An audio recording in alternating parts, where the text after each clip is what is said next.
Now, if you don't know Alison Roman, you're probably going to want to. And if you do know her, you probably know her as the queen of the chocolate chip cookie. I mean, seriously, Google the recipe, bake it, live your best life. It's like she rebelled against the chocolate chip cookie and somehow made it better. But it wasn't the sweets in Alison's cookbook Dining In that blew our contributor Shauna Sever away. It was her ideas for the thoroughly modern breakfast. One of the chapters that really grabbed my eye is the one on savory breakfasts. It's really a unique collection of recipes. It's not breakfast, it's not brunch. Can you describe it for us? Well, I didn't want to just call it breakfast because, while, when I think of breakfast, I think of 2 eggs, a side of bacon, some toast, maybe some hash browns. So I wanted to kind of draw attention to that world of savory porridges and those skillet hashes that's not a shakshuka and kind of introduce people to different ways to start their day. There's a salad in there. And, I think that the way that people eat now, especially first thing in the morning, is changing a lot. And I think that when I eat at home, savory granola is a big part of it. Eggs, of course, but what I do with those eggs, and I make savory porridge with Parmesan and soy and scallion, and I want that really hearty, homey savoriness first thing. And I've just never been a sweet breakfast person at all. So I wanted this to be very personal. Well, there's so much about this chapter I want to ask you about. One of those things is the flavor combinations that you mentioned. The savory barley porridge with Parmesan and soy, which I think is such a great combination. You have cheddar and kimchi. What are some of those other flavor combinations that are really unique that we need to start incorporating into our savory breakfast routine? Well, I think with those, one thing that I think people think when they hear, oh, you're putting soy sauce in something and it must feel, Asian inspired, or Parmesan, does it feel Mediterranean or Italian? But I think that really what I'm getting at is you don't need a ton of ingredients. You just need really intensely flavored ones. So the cheddar and the kimchi, that recipe is really cheddar, kimchi, and eggs pretty much. And within those 3 ingredients, you get something really, really special and really amazing that you wouldn't otherwise, just because those 2 ingredients on their own are already so powerful. And same thing with something like Parmesan and soy. You're just using them as a seasoning agent, right? Just to kind of introduce a little bit more flavor rather than just salt into your breakfast. And, I don't know. I think that eating something like a bowl of chickpeas with chorizo for breakfast is a little intense sometimes, but sometimes it's exactly what you need. And, while it's not a revolutionary flavor combination necessarily, I think that to think of something like that for breakfast is definitely interesting.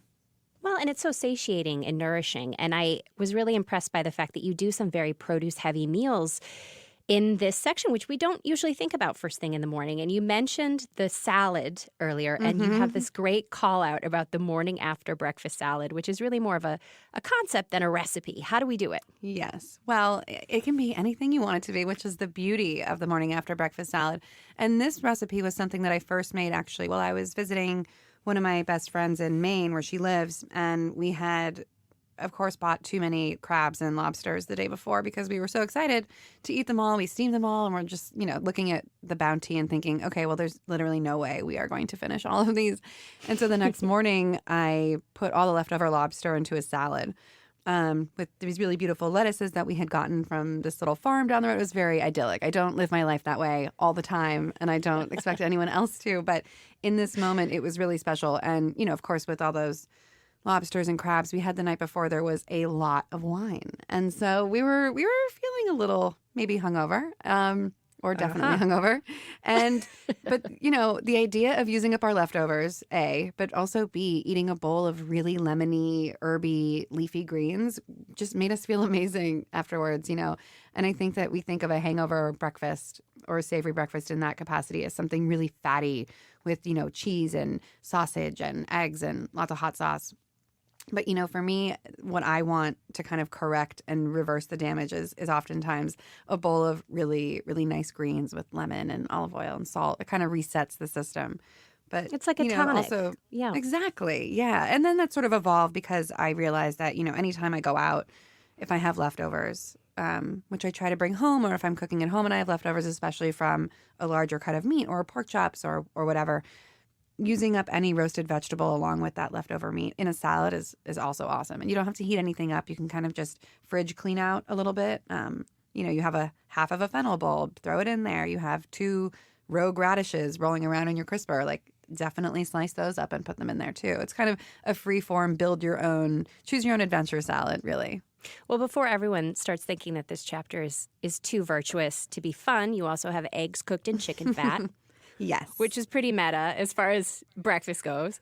Yeah, it was an accident, really. I mean, I literally had leftover chicken fat and just kept thinking of ways, how can I use this up? Because I didn't want it to go bad. And it was so delicious. It was really highly seasoned chicken fat. And I was like, is it wrong to fry an egg in this? And I did, some deep diving. I thought a lot about it. I really dug deep internally, did some soul searching. Is this unethical in any way? But I never answered that question, but it is delicious. It is really, truly excellent. No, it sounds genius. Well, it was great talking with you, Alison. Thanks so much. Of course. Thanks for having me.